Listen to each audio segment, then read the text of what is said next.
Welcome to Grindhouse Funhouse 31 Days of Horror. Tonight's spooky pick, Murder by Phone. In this post-Watergate era where your appliances can kill is more of a thriller rather than a straight-up horror movie, we follow Nat Bridger, environmentalist and university professor by day, amateur sleuth and Bee Gees reject by mid-evening investigating the brutal murders. The villain, a disgruntled phone company employee who built a device whereby those answering a phone can be murdered, sits on the other end of the deadly phone call. All he does is push a button on a console, then sends a high-pitched frequency over the line. The signal is so powerful that the one answering his call starts shaking, then makes them bleed from all orifices, and finally shoots them clear off across the room they're in.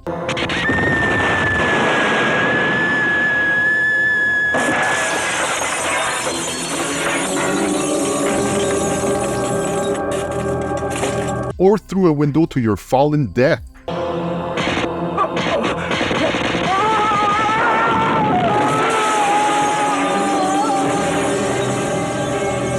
Improbable yet bonkers. Watching this movie feels so quaint now. With where technology is at today, phone-wise alone, it feels like this was made centuries ago. It opens with a young woman answering a call in a subway station that wasn't meant for her and probably wished she never answered it.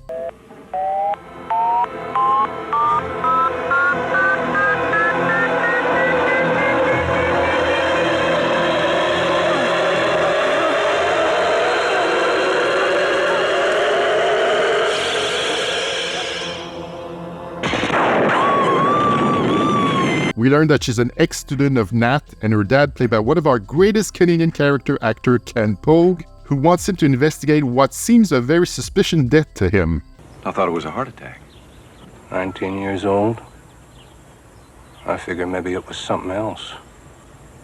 Maybe it was so bad they just didn't want to.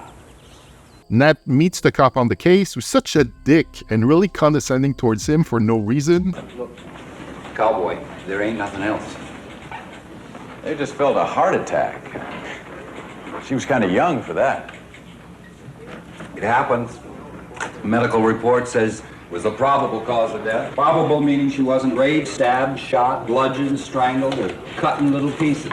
She died of a heart attack in a museum subway station. If anything, it makes him want to look into it even more, and pretty much drops everything in his life for this. The cop does let it slip that a bag lady was at the subway station at the time and witnessed the girl's death. So he goes to the subway station and talks to her and learns what she saw. Were you the one? On phone. Lightning. No, heart attack. Did you see... No heart attack. She on phone. Born by lightning.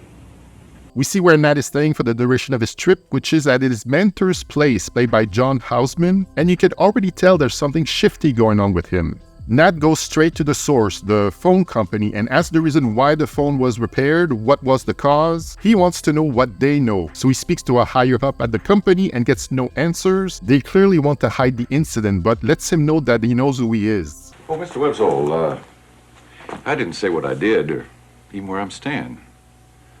Or did I?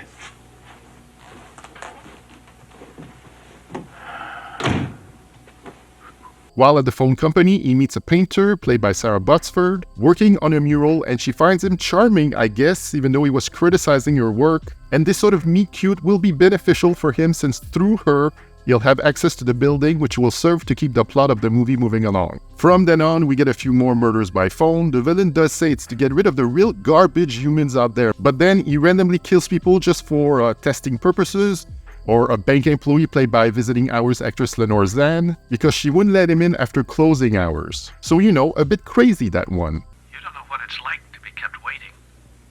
Hey, are you weird or...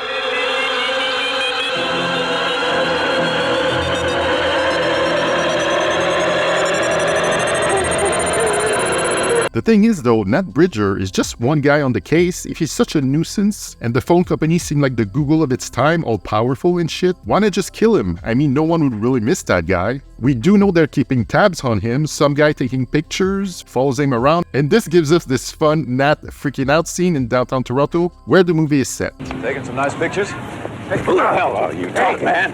Who are you working for, huh? I'm just a tourist, man. You know, I'm just taking pictures. Son of a bitch. Hey, somebody call the cops. This guy's crazy. Call the cops. The ending is pretty ludicrous. The way they find the phone killer is probable on one hand, but the way they dispose of him is nonsensical on the other. One thing that does distinguish this movie from other Canadian tax shelter era funded horror and exploitation movies by the Canadian Film Development Corporation as tax write-offs for movie producers to make a quick buck is the caliber of people behind Murder by Phone. Director Michael Anderson, who had previously done Logan's Run in 1975, then came back with a Jaws ripoff, Orca, a year later. You know he wasn't above making those kinds of movies. Nat Bridger, played by Richard Chamberlain, then best known as the miniseries guy, along with classy British theater actor John Houseman, they were slumming it here big time for an easy paycheck. The kill scenes is what made Murder by Phone a worthy watch for me, and you only get a few of those, but it's so outlandish that it works, and you've never seen something quite like this before or since. The movie title did live up to expectation. People did get murdered by phones. The rest is just a boring whodunit investigation, where Nat is just trying to get at the bottom of it. Even though it's not my favorite of all the exploitation movies I've seen so far, I'm glad I still watched it. Links to streaming Murder by Phone are available in the description below. Let me know your thoughts on Murder by Phone, and come back tomorrow for another 31 Days of Horror Spooky Pick. I'll call you.